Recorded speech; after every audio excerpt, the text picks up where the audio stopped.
Hello बच्चों, कैसे हो। स्वागत है आपका अपने इस YouTube channel RSP Rohan sir physics के अंदर, जहां आज हम रे ऑप्टिक्स 12th फिजिक्स का एक न्यू लेक्चर वीडियो लेकर के आए हैं। और इस लेक्चर वीडियो के अंदर हम समझेंगे कि हमारे पास जो लेंसेज होते थे उनकी हेल्प से स्फेरिकल सरफेसेस जो बनते हैं उनसे रिफ्रैक्शन किस तरीके से होता है, जो कि यहाँ पे लिखा हुआ भी है, the refraction through spherical surfaces, जो कि कन्वेक्स लेंस या फिर कनकेव लेंस के ही हिस्से हैं, पार्ट्स हैं। बेसिक इसके अंदर जो हम रिलेशनशिप निकालेंगे इस रिफ्रैक्शन को समझ करके, जो स्फेरिकल सरफेसेज के थ्रू हम समझेंगे, यहां पर जो इनकी हेल्प से जो रिलेशन निकालने जा रहे हैं वो रिलेशन है n2 is divided by v minus n1 is divided by u is equal to n2 minus n1 is just divided by r। जहां n2 है रिफ्रैक्टिव इंडेक्स उस स्फेरिकल सरफेस का, यहां पर n1 जो होगा वो उस मीडियम का होगा रिफ्रैक्टिव इंडेक्स जिसमें वो स्फेरिकल सरफेस रखा हुआ है। v जो होगा वो आप जानते ही हो, इमेज डिस्टेंस। u जो है वो भी आप जानते हो, ऑब्जेक्ट डिस्टेंस। r जो है वो रेडियस ऑफ कर्वेचर होगा उस स्फेरिकल सरफेस का। तो ये रिलेशनशिप है, ये रिलेशनशिप ही हमें फाइंड आउट करना है। यहां समझेंगे रिफ्रैक्शन किस तरीके से स्फेरिकल सरफेसेस के थ्रू होगा। पहले तो स्फेरिकल सरफेसेस दो तरीके के होते हैं, एक होता है कन्वेक्स स्फेरिकल सरफेस और एक होता है कनकेव स्फेरिकल सरफेस। पहले तो ये समझ लेते हैं कि कन्वेक्स स्फेरिकल सरफेस जो है उसका शेप कैसे होता है और कनकेव स्फेरिकल सरफेस जो है उसका शेप किस तरीके से होता है। तो पहले शेप के बारे में समझते हैं।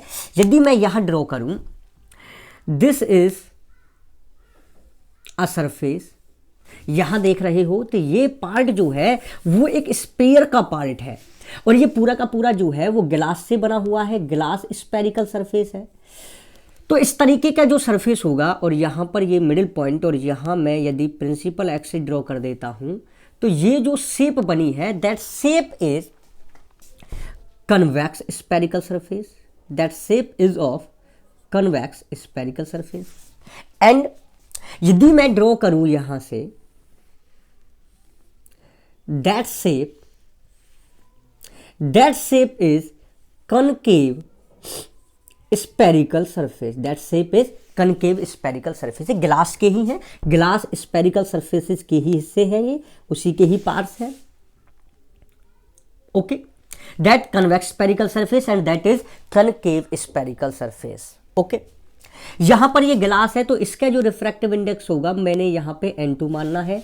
और यहां जिसमें मीडियम में रखा हुआ है, जैसे कि यहां की बात करूं मैं, इससे इधर की बात करूं या बाहर की बात करूं, तो दैट इज एयर या फिर कोई और मीडियम जिसका रिफ्रैक्टिव इंडेक्स मैंने यहाँ पे n1 मानना है। उसी तरीके से यहां पर भी n1 और यहां पर भी n2।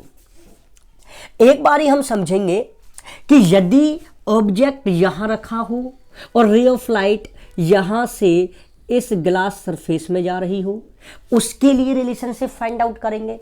और फिर एक बार ये भी कोशिश करेंगे कि यदि ऑब्जेक्ट आपका इस ग्लास स्फीयर जो सरफेस जो है, ये वाला जो सरफेस है ग्लास का, इसके अंदर ही ऑब्जेक्ट रखा हो तो वहां पर इमेज बाहर बनेगी और रे ऑफ लाइट इस ग्लास से बाहर की तरफ आएगी, यानी कि ये वाला हिस्सा तो डेंसर है और ये वाला हिस्सा जो है वो रेयरर है।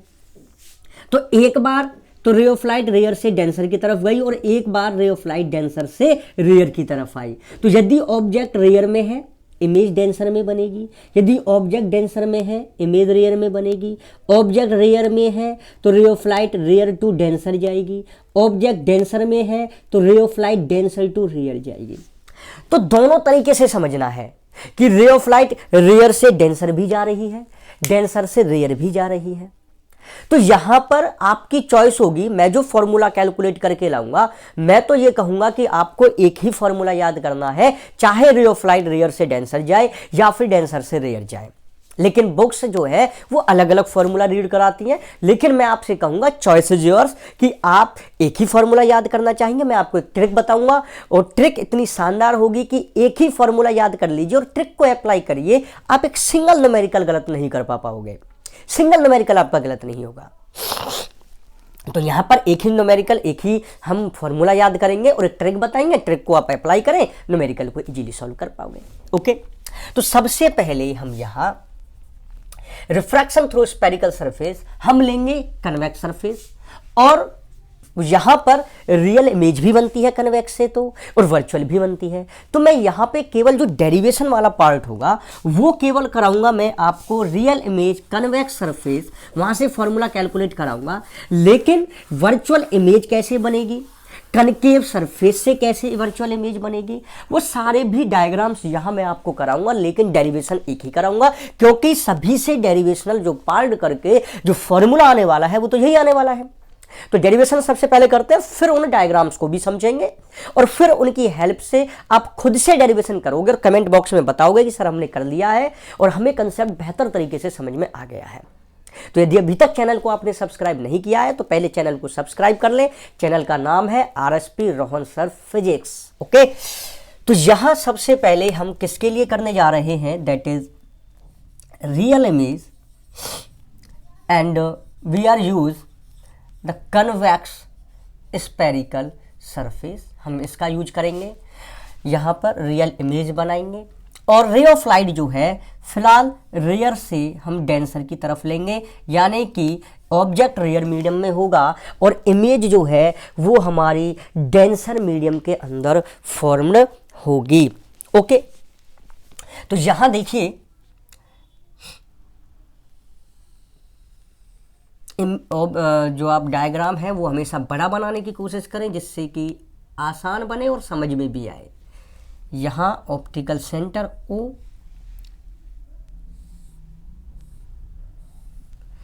प्रिंसिपल एक्सिस, यहाँ होगा centre of curvature, optical centre से सेंटर ऑफ कर्वेचर तक की जो डिस्टेंस होगी दैट इज R, जिसको मैं कहूँगा रेडियस ऑफ कर्वेचर। और आप जानते हो, देखिए जो सर्कल का जो पार्ट होता है, ये देखो सर्कल है, अब सर्कल जो है तो यदि मैं रेडियस ड्रॉ करूं तो रेडियस हमेशा सर्कमफ्रेंस के साथ कितने डिग्री का एंगल बनाती है, 90 डिग्री का एंगल बनाती है।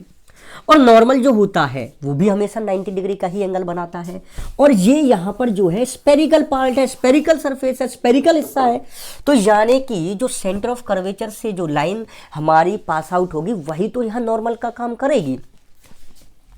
यहाँ मान लीजिए कि मैंने इस पॉइंट पे ऑब्जेक्ट को रखा O, यहाँ से ray of light pass out हुई, this is the incident ray of light. तो यहाँ पर सबसे पहले आप क्या करोगे कि नॉर्मल ड्रॉ कर लोगे, दिस इज नॉर्मल जो कि सेंटर ऑफ कर्वेचर से होकर के जाएगा। यहाँ पर आपका ये जो बना है that is the angle of incidence. अब रे ऑफ लाइट को तो सीधे जाना चाहिए था, सीधे जाना चाहिए था, लेकिन सीधा तो नहीं जाएगी क्योंकि बेंड हो जाएगी। क्यों बेंड हो जाएगी, दो रूल है भाई, एक तो ये तो रेयर है, ये तो ग्लास सरफेस है जो कि कैसा होगा, डेंसर होगा। इसका रिफ्रैक्टिव इंडेक्स मैंने n2 माना हुआ है और इसका रिफ्रैक्टिव इंडेक्स मैंने n1 माना हुआ है। और रे ऑफ लाइट रेयर से डेंसर जा रही है, ऑब्जेक्ट रेयर मीडियम में रखा है, तो यहां पर रेयर से डेंसर जब जाती है रे ऑफ लाइट तो नॉर्मल की तरफ झुक जाती है। पहली बात तो यहीं से पता चल रही है, नियम समझ में आ रहा है। दूसरा ये कन्वेक्स है, तो भैया कन्वेक्स तो रे ऑफ लाइट को कन्वर्ज ही करता है, इकट्ठा करता है, झुकाता है। तो दोनों से समझ में आ रहा है कि रे ऑफ लाइट को झुकना चाहिए और इमेज को बनना चाहिए। तो रे ऑफ लाइट जब झुकेगी तो यहां इमेज मैंने फॉर्म कराई। ओके, यहां मैंने इसको आई लिखा, दैट इज इमेज, क्योंकि रियल इमेज है तो बनेगी इमेज। ठीक है, वर्चुअल होती तो ऑब्जेक्ट के साथ बनती, वो भी समझेंगे, वो भी डायग्राम बनाएंगे। तो यहां पर देखिए, यदि आपसे मैं पूछूं कि यहां पर एंगल ऑफ रिफ्रैक्शन जो होगा क्या वो यही होगा, तो आप बोलोगे यस सर बिल्कुल यही होगा, क्योंकि ये नॉर्मल है, ये आपकी रिफ्रैक्टेड रे है। ओके, अब आपको क्या करना है कि आपने आई और आर बना लिए। अब आपको क्या करना है कि जहां आपका ऑब्जेक्ट है वहां आपको एंगल कंसीडर करना है, दैट इज अल्फा।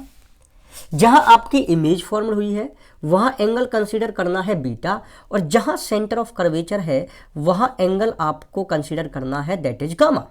ये आपने डायग्राम बना लिया। ओके, अब यहां से हम ये फॉर्मूला कैलकुलेट करके लेकर के आएंगे। ओके, देखिए कैसे कैलकुलेट करके लेकर के आओगे।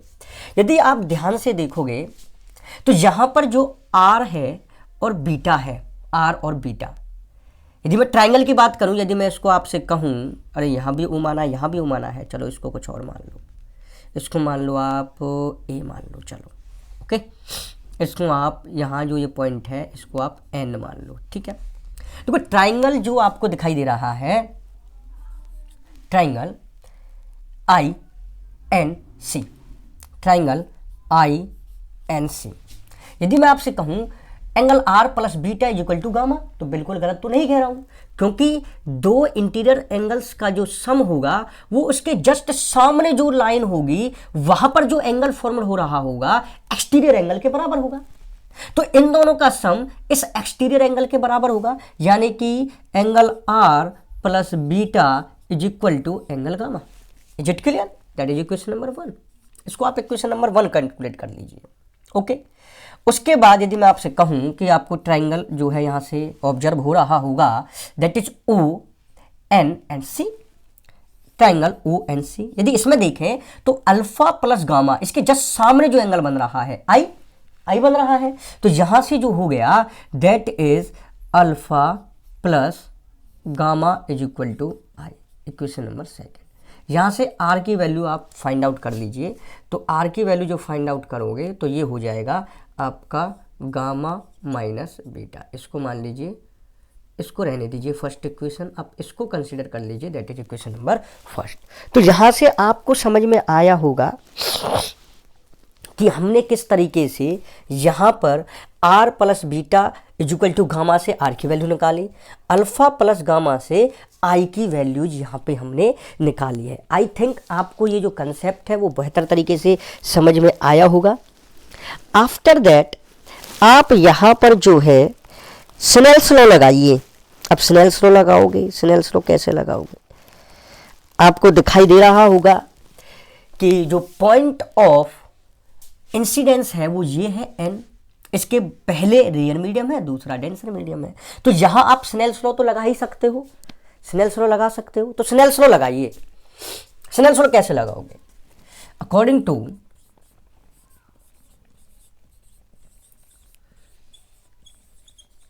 स्नेल्स लॉ क्या करोगे? देखिए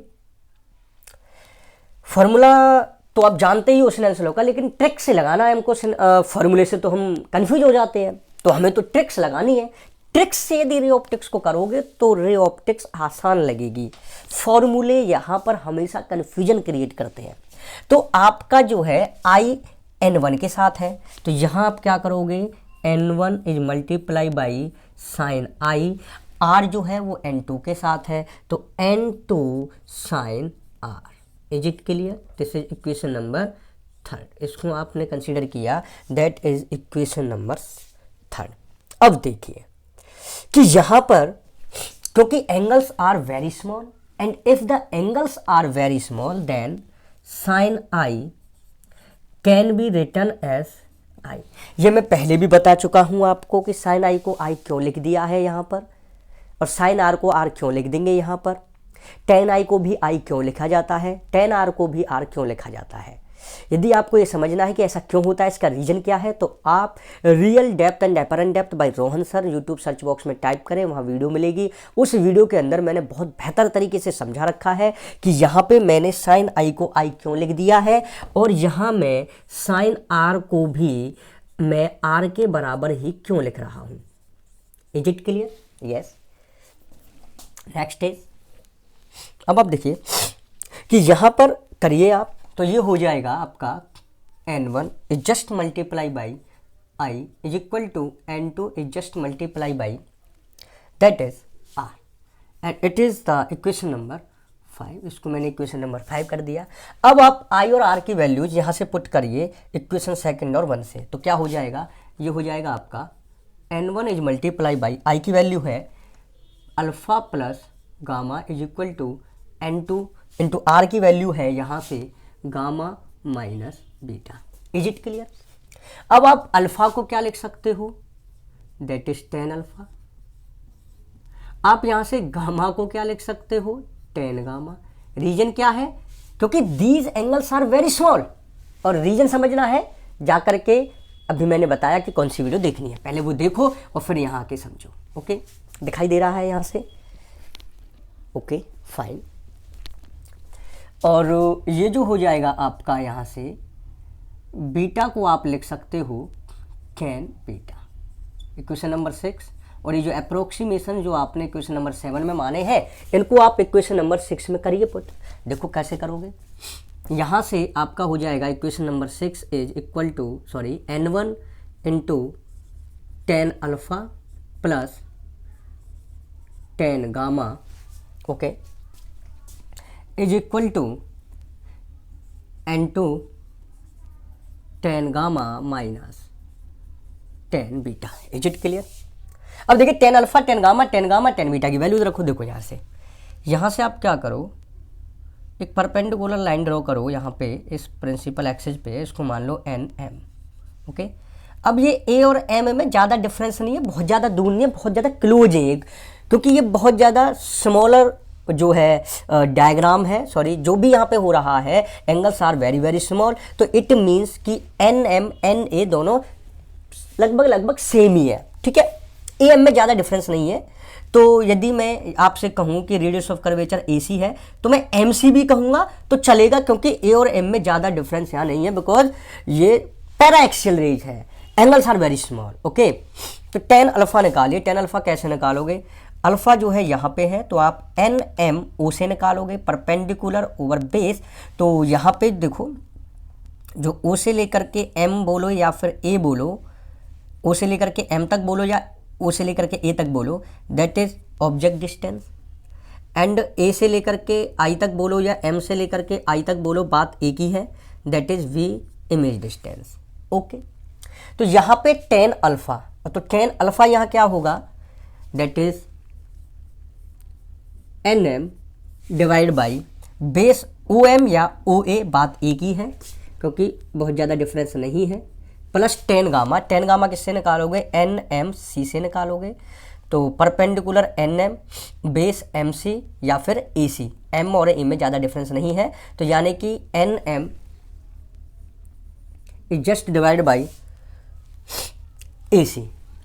मैं पहले ही बता रहा हूँ कि AC या MC, OA या OM एक ही बात है, क्योंकि A और M में ज़्यादा डिफरेंस नहीं है, बहुत क्लोज है ये। Okay, and that is N2 tan gamma तो आपने निकाल ही लिया है, NM is just divided by AC minus tan beta. Tan beta निकालोगे NMI से, परपेंडिकुलर बेस, तो परपेंडिकुलर तो आपका NM ही है, एंड बेस इज MI बोल लो या AI बोल लो, जो कि आपका V होगा। तो यहाँ पे मैं A से ही ले रहा हूँ, दैट इज AI। ओके, मैं फिर बोल रहा हूँ कि ये ज़्यादा डिफरेंस नहीं है A और M में, तो AI या MI बात दोनों का सेम है, उसमें ज़्यादा डिफरेंस नहीं है। तो ये बात आप लोग ध्यान रखोगे जरूर। ठीक है, ओके। देखो NM तो कॉमन लेकर के कैंसिल कर देना NM को। ठीक है, अब देखो OA AC AC AI। अब यहाँ पे OA क्या है? OA is object distance, that is minus U लेना पड़ेगा क्योंकि रे इधर जा रही है, रे ऑफ लाइट, एंड A से O तक मेजर करेंगे या M से O तक मेजर करेंगे डिस्टेंस को, so minus U। AC is AC that is R, वो प्लस लेनी पड़ेगी, एंड AI जो V है वो प्लस लेना पड़ेगा। ठीक है, क्योंकि इधर मेजर करना पड़ेगा, A से I जाना पड़ेगा, A से C जाना पड़ेगा। तो इन अप्रोक्सीमेशंस को आप इक्वेशन नंबर 8 में पुट करिए। तो जब आप 8 में इनको पुट करोगे तो ये हो जाएगा N1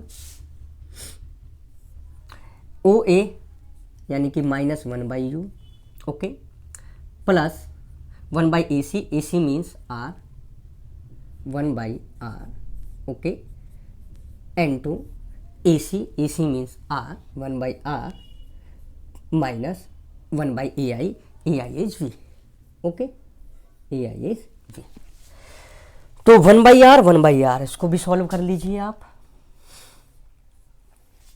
यहाँ से देखो ये हो जाएगा आपका minus N1/U plus N1/R is equal to N2/R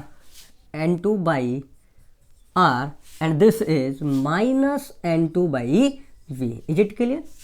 okay, अब आप करिए कि N1/U N2/V को इधर ले आइए, तो वो प्लस का हो जाएगा N2/V minus N1/U is equal to N2/R minus N1/R। तो ये फॉर्मूला निकल करके आया N2/V minus N1/U is equal to 1/R, या फिर मैं R LCM ही ले लेता हूँ, तो ये हो गया N2 माइनस N1/R। तो ये फॉर्मूला जो रिक्वायर्ड रिलेशनशिप था वो यहाँ कैलकुलेट होकर के आ गया। Is it clear? कैलकुलेट होकर के आ गया। तो ये तो मैंने निकाला था कि रियर से डेंसर और रियल इमेज के लिए निकाला था, लेकिन ये हर एक के लिए यही फॉर्मूला रहना है, चाहे रियर से डेंसर, चाहे डेंसर से रियर, चाहे वर्चुअल इमेज, चाहे कैसे भी इमेज, चाहे कनकेव सरफेस, चाहे कन्वेक्स सरफेस, चाहे रियल इमेज, चाहे वर्चुअल इमेज, चाहे कुछ भी हो, फॉर्मूला यही आपको याद रखना है। बस एक ट्रिक याद रख लो कि यहाँ पर जो N2 है, N2 जो है वो उस मीडियम का रिफ्रैक्टिव इंडेक्स है, उस मीडियम का रिफ्रैक्टिव इंडेक्स है, उस मीडियम का रिफ्रैक्टिव इंडेक्स है जिसमें रे ऑफ लाइट जा रही है, जिसमें रे ऑफ लाइट जा रही है। बस यही बात याद रख लो। ओके, बस यही बात याद रख लो कि N2 उस मीडियम का रिफ्रैक्टिव इंडेक्स है जिसमें रे ऑफ लाइट जा रही है। बस ये बात याद रख लो, आप इसी फॉर्मूले को अप्लाई करो हर न्यूमेरिकल के ऊपर और आप कभी भी किसी भी न्यूमेरिकल को गलत नहीं करोगे। I swear to you. मैं आपको ट्रस्ट दिलाता हूं कि ये फॉर्मूला एक ही याद करिए, बुक्स 2 याद कराती है, आप एक याद करिए। और ये बात याद रखिए कि N2 उस मीडियम का रिफ्रैक्टिव इंडेक्स है जिसमें रे ऑफ लाइट जा रही है। Is it clear? तो इस लेक्चर वीडियो में हम यहीं तक करेंगे और नेक्स्ट लेक्चर वीडियो के अंदर जब हम मिलेंगे आपसे नेक्स्ट टाइम, तो उसके अंदर हम वर्चुअल इमेज से जो है वर्चुअल इमेज बनाएंगे। जब नेक्स्ट टाइम हम आपसे मिलेंगे तो हम यहां पर वर्चुअल इमेज फॉर्म करेंगे कन्वेक्स सरफेस से, एंड डेंसर से रियर जब जा रही होगी रे ऑफ लाइट तो किस तरीके से डायग्राम बनेगा, रियल इमेज और वर्चुअल इमेज कन्वेक्स सरफेस से, एंड कनकेव से भी रियल तो इमेज बनाता ही नहीं है, वर्चुअल इमेज बनाता है, तो कनकेव सरफेस से भी रियर से डेंसर जब रे ऑफ लाइट जा रही होगी या फिर डेंसर से रियर रे ऑफ लाइट जा रही होगी, तब डायग्राम्स कैसे बनेंगे, फॉर्मूला तो उनसे भी यही निकलने वाला है। बस एक ट्रिक याद रखनी है कि मीडियम का रिफ्रैक्टिव इंडेक्स N2 जो यहाँ है ये वो है जिसमें रे ऑफ लाइट जा रही है, और N1 वो होगा जिसमें से जा रही है। ये ट्रिक याद रखिए, फॉर्मूला याद रखिए, सारे न्यूमेरिकल्स फाड़ दोगे। तो वो पहले कराएंगे और उसके साथ हम 2 न्यूमेरिकल्स या 3 न्यूमेरिकल्स JEE के बेहतरीन कंसेप्ट के साथ आपको कराएंगे। यदि अभी तक आपने चैनल को सब्सक्राइब नहीं किया है तो जल्दी से चैनल को सब्सक्राइब कर दीजिए। चैनल का नाम है RSP रॉन्सर फिजिक्स। कोई डाउट है कमेंट बॉक्स में जाए, कमेंट बॉक्स में जाकर के अपनी प्रॉब्लम वहाँ पे टाइप करें और मैं वहाँ पे आपके प्रॉब्लम का सॉल्यूशन जरूर आपको प्रोवाइड कराऊंगा। आप मेरे साथ इंस्टाग्राम ID को फॉलो कर सकते हो, डिस्क्रिप्शन में मैंने लिंक दिया हुआ है। इस चैप्टर के PDF नोट्स ऑलरेडी मैंने आपके यहाँ डिस्क्रिप्शन में अपलोड कर दिए हैं। Thank you very much. जल्दी ही मिलेंगे। मैंने बता दिया है कि नेक्स्ट लेक्चर वीडियो में क्या करेंगे। तब तक के लिए नमस्ते।